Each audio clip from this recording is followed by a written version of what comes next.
중국 군부에 균열이 발생했다는 징후는 더 이상 숨길 수 없는 수준에 이르렀다. 최근 내부에서 유출된 한 건의 명령서가 군내 권력 지형의 대변화를 보여주고 있다. 동남 연해안 전략부대 재배치를 명시한 이 문서에는 국가주석 겸 중앙군사위원회 주석인 시진핑의 서명은 존재하지 않았다. 그 대신 명령 하달자는 바로 중앙군사위 부주석 장우협이었다. 전통적으로 이 같은 군사 전략 조정은 반드시 최고 통수권자의 승인을 거쳐야 한다는 점에서 이는 단순한 절차 누락이 아니라 권력 이동의 명확한 신호로 해석된다. 많은 이들이 묻는다. 시진핑은 군 통수권자 아닌가? 그런데 왜 그가 서명하지 않은 명령이 실전에 적용되었는가? 그 답은 의외로 간단하다. 그는 이미 군 내에서 실권을 상실했기 때문이다. 표면적으로는 여전히 시진핑의 권위가 드러난다. 인민일보는 그의 업적을 치켜세우는 논평을 실어 나르며 공영 매체는 그의 연설을 대대적으로 보도한다. 군은 모든 공식 행사에서 시 주석의 명령을 절대 복종이라는 슬로건을 되풀이한다. 하지만 그 아래에서는 전혀 다른 일이 벌어지고 있다. 최근 몇 달간 벌어진 일련의 행사들을 살펴보면 알 수 있다. 푸젠함이 인도되던 그날, 군의 상징적 장비였던 항공모함 도입 현장에는 시진핑이 참석했지만 한때 군사 장비를 총괄하던 장우협은 모습을 드러내지 않았다. 공식 설명은 베이징에 남아 군사위 일상 업무를 주재하고 있었다는 것이다.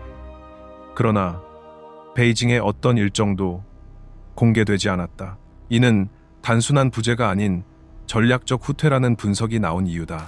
장우협은 전면에 나서기보다는 전략적으로 뒤에 머무르며 실질적인 통제권을 행사하고 있다. 인민일보에 발표한 장문의 기고문은 외형상 시진핑을 찬양하는 듯 보이지만 실제로는 자신이 무대 뒤에서 설계자 역할을 맡고 있음을 암시한다. 그의 글은 1만 자에 달하지만 거의 매 400자마다 시진핑의 이름이 언급된다. 그 과도한 반복은 진심이기보다는 일종의 면피용 찬양에 가깝다. 이는 겉으로 충성을 표방하면서도 실권을 장악하고 있는 자가 연출하는 이중연극이라 할 수 있다. 문제는 이것이 단발적인 사건이 아니라는 점이다. 군내 고위 간부들의 반응은 더욱 심상치 않다. 동해정구 사령부는 장우협의 직인만으로 하달된 명령을 아무런 이해 없이 즉시 집행했다. 지휘 체계 내 누구도 왜 시진핑의 서명이 없는가에 대해 문제를 제기하지 않았다. 그만큼 현장에서 시진핑의 존재는 점차 실질적인 의미를 잃어가고 있음을 보여준다. 여기서 우리는 중요한 질문을 던지게 된다. 만약 다음 명령이 단순한 병력 이동이 아니라 전쟁 명령이라면 그 명령은 누구로부터 내려지는가? 이름뿐인 주석의 책상 위를 지나지 않고도 작동하는 군 명령 체계가 존재한다면 그것은 더 이상 단일 지휘 체계가 아니다. 시진핑은 명목상 군의 최고 지도자일 수 있지만 군사적 결정을 내리는 데 있어 그의 실질적인 권한은 이미 제거되었을 가능성이 높다. 지금 중국 인민해방군의 외형은 여전히 질서정연해 보이지만 그 속은 복잡한 권력 다툼과 이너서클의 배치로 인해 크게 뒤틀려 있다. 특히 중앙군사위 내부는 명목상 시진핑이 의장직을 유지하고 있으나 실제로는 장우협을 중심으로 하는 비공식 삼각구조가 형성되었다는 것이 전문가들의 중론이다. 그 구조는 장우협이 전체 지휘체계를 장악하고 장승민이 기율 및 정치사상 부문을 담당하며 류전리 유진립과 병력 운영과 작전을 총괄하는 형태다. 이 구조에서는 시진핑은 단지 통과 의뢰일 뿐이며 실질적인 결정은 이 삼각구조 내부에서 내려진다. 이러한 전환은 일종의 소리 없는 쿠데타에 가깝다. 총성이 울리지 않았고 공식 발표도 없었지만 권력의 실체는 바뀌었다. 장우협은 충성심을 강조하는 척하면서 시진핑을 군의 상징으로만 남겨두고 실질 권력은 자신과 측근들이 나누어 가졌다. 그리고 그 첫 번째 증거가 바로 이번 서명 없는 명령서다. 이 문서 한 장은 현재 중국 군권이 어디에 있는지를 보여주는 결정적 단서다. 이제 중요한 것은 이 구조가 일시적인 것인지 아니면 체계적인 새로운 권력 질서의 시작인지를 파악하는 것이다. 이 의문에 대한 해답은 바로 앞으로의 인사 임명, 전군 훈련 계획 승인, 전략 배치 등에서 드러나게 될 것이다. 하지만 현재까지의 정황만 보아도 시진핑이 더 이상 단독으로 군을 통제하고 있지 않다는 사실은 분명하다. 이번 명령서 사건은 단순한 절차상의 실수가 아니었다. 이것은 시진핑의 군 통수권이 의도적으로 배제된 최초의 사례로 기록될 가능성이 높다. 명령 내용은 동해방면 해안방어 제3지대를 서남쪽으로 재배치하라는 것으로, 이 지역은 대만 해협과 밀접한 전략 요충지다. 일반적으로 이 같은 작전급 이동은 중앙군사위 주석의 직인이 반드시 요구된다. 하지만 이번 명령에는 시진핑의 승인 흔적이 전혀 없었고, 명령서 상단에는 오직 장우협의 이름과 직인만이 명시되어 있었다. 더욱 충격적인 것은 해당 명령이 하달된 이후의 반응이다. 작전 명령을 받은 제3지대는 단 하루 만에 배치를 완료했고, 지역 사령부는 중앙으로부터의 명확한 신호가 있었다는 이유로 이를 즉시 실행에 옮겼다. 그 누구도 왜 주석에 서명이 없는가라는 의문을 제기하지 않았다. 이는 시진핑의 존재가 군 내부에서 사실상 무시되고 있음을 방증한다. 군 내부 소식통에 따르면 이런 현상은 이미 몇 달 전부터 조용히 진행되고 있었다고 전한다. 일부 사단급 이상 간부들 사이에서는 현재의 실권자는 장우협이라는 말이 공공연하게 오르내렸고, 심지어 특정 전구에서는 내부 문서 체계에서 군이 주석을 별도로 거치지 않는 비공식 루트가 구축되어 있었다는 주장도 나왔다. 요컨대 군 내의 병행 지휘 체계가 형성된 것이다. 과거의 중국에서는 이런 일이 일어날 수 없었다. 특히 장쩌민과 후진타오 시기에는 군 통수권은 절대적인 권위로 존재했다. 그러나 지금은 공식적인 직함과 실질적인 명령력이 완전히 분리되어 버린 기이한 구조가 만들어진 것이다. 더욱 주목할 점은 이러한 이중 지휘 체계가 특정 지역이 아닌 전군 단위에서 확산되고 있다는 점이다.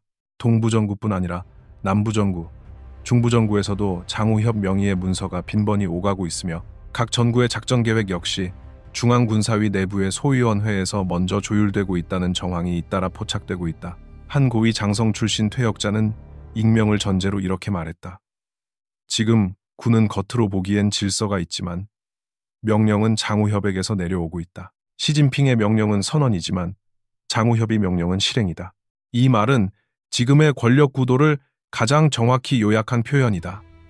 이번 사건 이후 군 내부에서는 사실상 시진핑을 명예 수반으로 간주하고 있다는 해석도 나온다.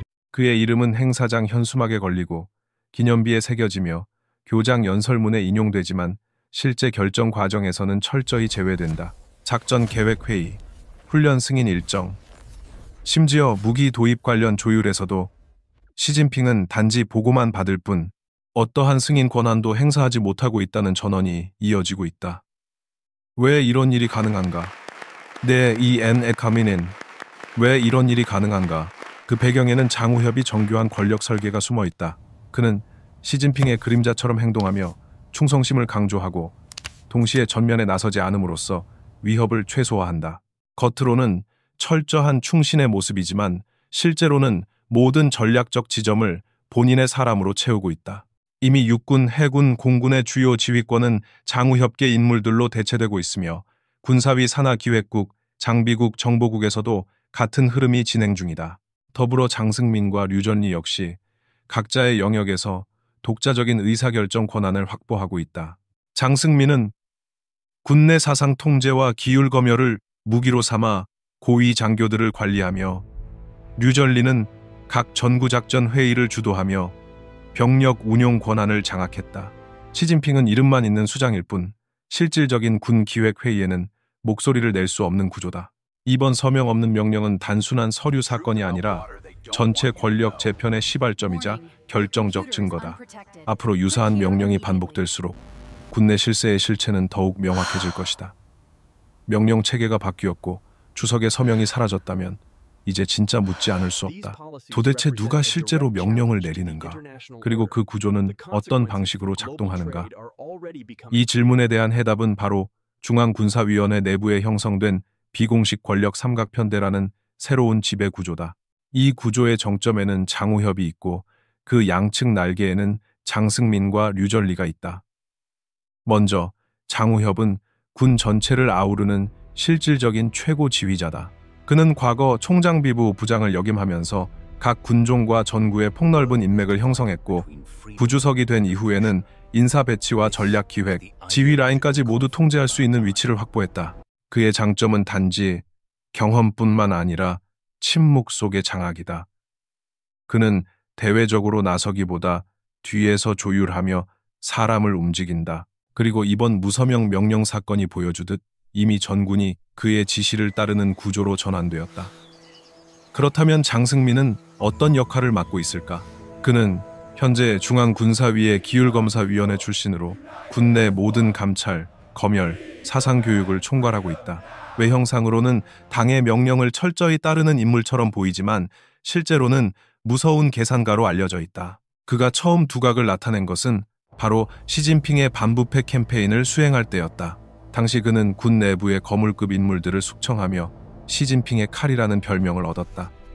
하지만 2022년 이후 상황은 바뀌었다. 하웨이동이 예상 밖으로 군이 부주석으로 기용되면서 장승민은 자신의 입지가 흔들릴 수 있다는 불안을 느꼈고 결국 장우협과의 전략적 동맹을 선택했다. 그의 무기는 사상과 자료다. 장승민은 지금도 장군급 이상 장교들에게 승진 과정에서 청탁이나 외부 개입이 있었는지를 묻는 자필 보고서를 강제로 제출하게 하고 있다. 이는 군내 모든 고위 인사들의 약점을 손에 쥐겠다는 뜻이며 사실상 사상 충성 서약의 현대적 버전이다. 마지막으로 류전리는 군의 작전과 병력 운용을 실질적으로 담당하고 있는 핵심 인물이다. 그는 연합참모본부의 수장으로서 각 전구의 병력을 어떻게 배치하고 어떤 전략적 기조를 따를지를 직접 결정한다. 특히 그는 2023년 이후 각 전구 참모총장을 대거 교체하고 장우협과 긴밀하게 연결된 인물들을 주요 위치에 배치하는 데 관여했다. 그의 존재는 단순한 참모가 아닌 실질적인 작전 총책이라 할 수 있다. 류전리는 공식 행사에는 자주 등장하지 않지만 각 전구 회의와 전략기획 보고서에서는 늘 그의 이름이 빠지지 않는다. 이 삼각편대는 기능적으로도 치밀하게 분업되어 있다. 장우협은 큰 그림과 인사 구조를, 장승민은 내부 통제와 충성도 검열을, 류전리는 군사 전략과 전투 운용을 맡는다. 시진핑은 여전히 주석이라는 타이틀을 가지고 있지만 실제 정책 설계나 명령 하달에서는 전혀 개입하지 못하고 있다. 군사위 회의가 열리더라도 그가 서명하는 문서는 대부분 상징적 의례일 뿐 실제 명령은 이 삼각편대 내부에서 확정된다. 더욱이 이러한 구조는 단지 중앙의 문제에 그치지 않는다. 이들은 지방의 전구사령부와 군단급 조직까지도 장악하고 있다. 2024년 하반기부터 진행된 1년의 인사 이동에서는 푸젠 31집단군 출신이거나 하웨 이동 라인으로 분류되는 인사들이 대거 해임되거나 전출되었다. 그 빈자리는 대부분 장우협과 장승민이 발탁한 중립적이거나 충성도 높은 인물들로 채워졌다. 심지어 해군, 공군, 로켓군 같은 독립군종조차도 내부의 의사결정 라인이 중앙의 승인 없이 자체적으로 움직이고 있다는 징후가 포착되고 있다. 이 구조의 핵심은 바로 명령은 조용히, 통제는 철저히라는 전략이다. 겉으로는 시진핑 체제를 지지하는 듯한 태도를 유지하면서도 실제 운영은 삼각편대가 주도한다. 이로 인해 전군은 형식적 충성 속에 실질적 이탈을 진행하고 있고 그 결과로 발생하는 권력 공백은 명령 체계의 비효율과 위기 상황에서의 책임 불명 확성으로 이어지고 있다.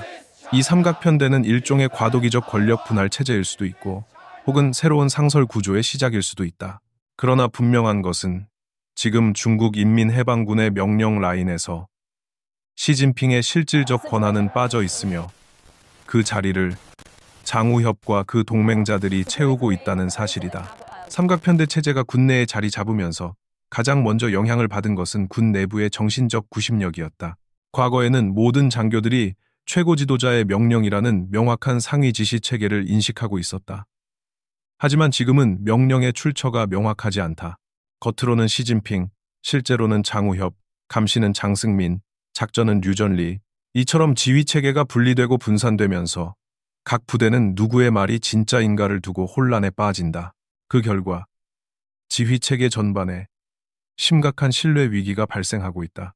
특히 작전 부대에서는 상급의 명령이 정치적 지침인지 실질적 행동 지시인지를 구분하지 못하는 사례가 증가하고 있다. 이는 단순한 행정적 문제를 넘어서 실전 상황에서의 대응력 저하로 직결된다. 예컨대 대만 해협이나 남중국해에서 돌발 상황이 발생할 경우 지휘권의 주체가 불명확하면 명령 이행 속도가 급감할 수밖에 없다. 그리고 그 공백은 미일 연합군처럼 대응 속도가 빠른 외부 세력에게는 치명적인 허점을 제공한다. 이러한 혼란은 이미 훈련 계획 수립과 병력 재배치 과정에서 드러나고 있다. 2025년 전군 작전 훈련 계획은 여전히 승인되지 않았고 각 군종은 지시대기 상태에서 움직이지 못하고 있다. 상급의 사인이 없기 때문에 누구도 자율적 결정을 내리지 못한다. 특히 해군은 사령관 부재 상태가 1년 반 이상 이어지고 있으며 작전 책임자들도 대리 직함만을 유지한 채 사실상 손을 놓고 있다.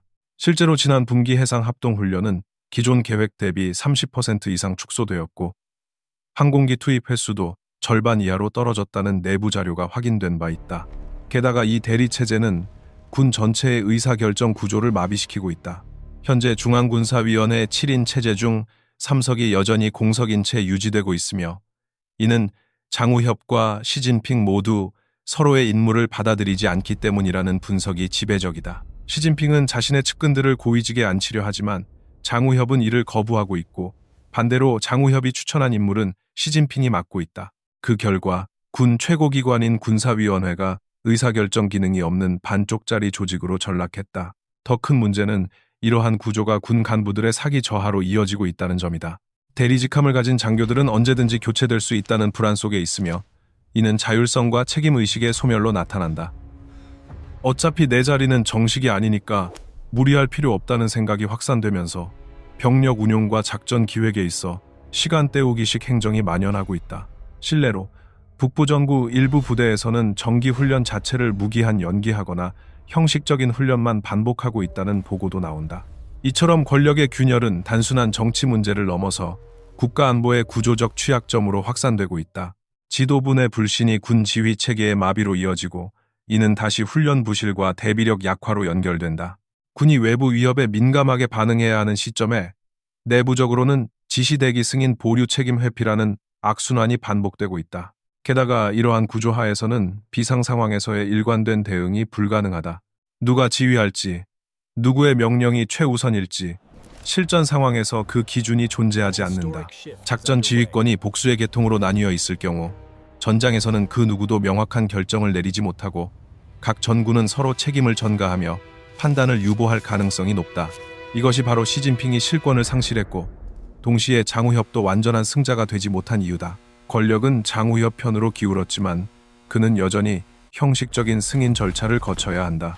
그래서 그는 임시체제를 유지하고 대리체계를 활용하며 권력을 직접 잡지 않고도 군을 장악하는 방식을 선택했다.